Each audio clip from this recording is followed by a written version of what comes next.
Welcome to the Bible Study Channel.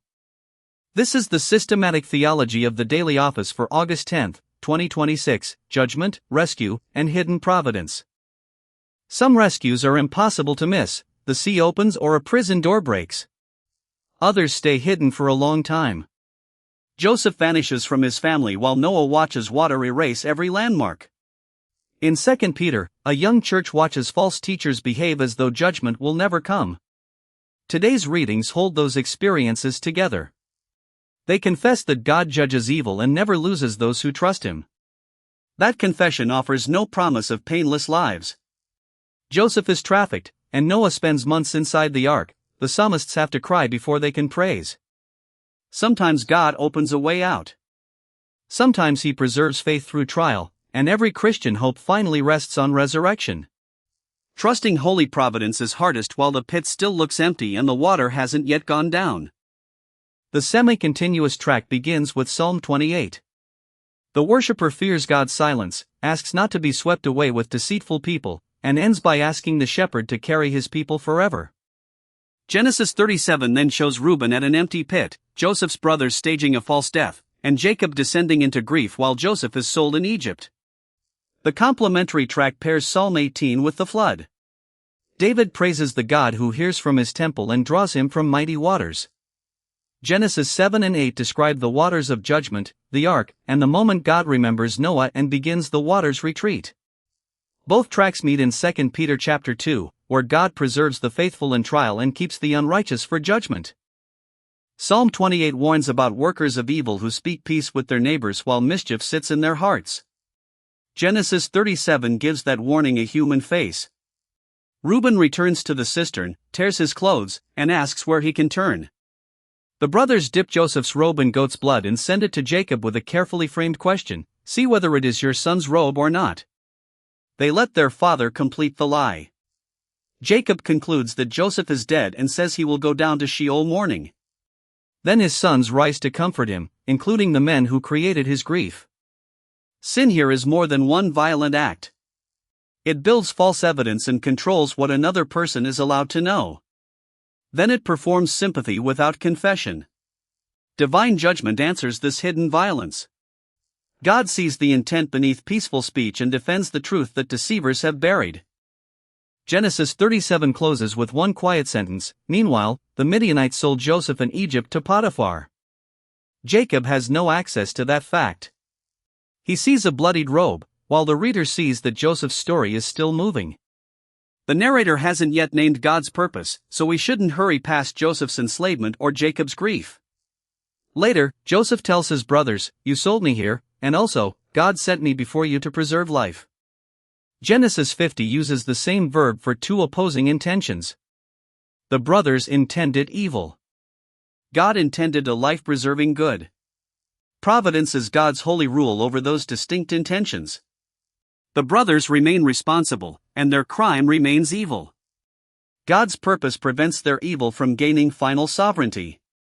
Jacob can't see that purpose in chapter 37, and his grief isn't cured by information he doesn't possess. Hidden providence calls for trust without asking sufferers to pretend that pain is painless. The flood account widens the scene from one wounded household to a world filled with violence. Genesis 6 supplies the moral setting: human corruption has spread through the earth. Genesis 7 describes judgment as the unmaking of the ordered world. The fountains of the great deep burst open, the windows of heaven release their waters, dry land disappears, and breathing creatures outside the ark die. The language reverses Genesis 1, where God gathered waters so that land and life could appear. Here the boundaries collapse. Yet the same waters that judge the old world bear up the ark that God commanded Noah to build. Judgment and preservation happen within one event. The passage gives no room for pleasure in destruction. Its scale should sober us. The Creator isn't indifferent to a world where violence becomes normal. A Christian doctrine of grace must still account for the victim's cry, the truth of moral consequence, and the holiness of the judge. Genesis 8 turns on four words: "But God remembered Noah." The Hebrew verb for remember, zakar, doesn't suggest that Noah had slipped from the divine mind. In covenant language, God remembers when his prior commitment moves into action. Exodus later says that God remembered his covenant when he heard Israel groaning under slavery. God also remembers every animal in the ark. His saving concern reaches beyond one household to the living world placed in Noah's care. Then God sends a ruach, a wind, over the earth. The word echoes the wind or spirit of God over the waters in Genesis 1. The fountains close, the rain stops, and the waters recede. The change is gradual. The ark rests before the ground is dry, and mountain tops appear while Noah must still wait. Rescue has a calendar known to God. Renewed creation begins when remembered mercy preserves life and the Creator's breath moves once more over the waters. Psalm 28 begins with the terror of divine silence. If you are silent to me, I shall be like those who go down to the pit. The lectionary places that prayer beside Joseph's empty pit and Jacob's vow to descend to Sheol. This is a canonical echo rather than a claim that the psalm was written about Joseph. It lets one passage give words to the anguish of another. The psalm also describes neighbors who speak peace while hiding harm. Then its tense changes. Blessed be the Lord, for he has heard the sound of my pleadings. Personal relief opens into prayer for the whole covenant people. Save them, bless them, shepherd them, and carry them forever. Psalm 18 uses a wider canvas. Death is a torrent, God rides on the wind, the channels of the sea appear, and a hand reaches down from heaven. David says, He drew me out of mighty waters. The royal poem casts deliverance in creation-sized language because the God who rescues one worshipper is Lord of the whole world. 2 Peter 2 addresses churches threatened by teachers who introduce destructive teaching and exploit people with deceptive words. Verses 4 through 8 form a long argument. If God judged sinning angels, saved Noah and 7 others through the flood, condemned Sodom and Gomorrah, and rescued Lot, then verse 9 follows. The Lord knows how to rescue the godly from trial and to keep the unrighteous until the day of judgment. Peter uses a rare Greek verb related to Tartarus for the confinement of the angels. Some interpreters hear the watcher tradition associated with Genesis 6, others understand a more general angelic rebellion. The details are disputed, and Peter gives no map of the unseen world. His point is God's jurisdiction. Angels and whole societies remain answerable to their Creator. The word translated trial can also mean temptation. Godly people still face both. Rescue may preserve faith within trial before it changes circumstances. Judgment may appear delayed, yet delay doesn't erase the appointed day. God keeps account of his people and of every injustice. The church can confess these truths even in grief. Divine judgment is the Creator's truthful opposition to whatever destroys his creatures.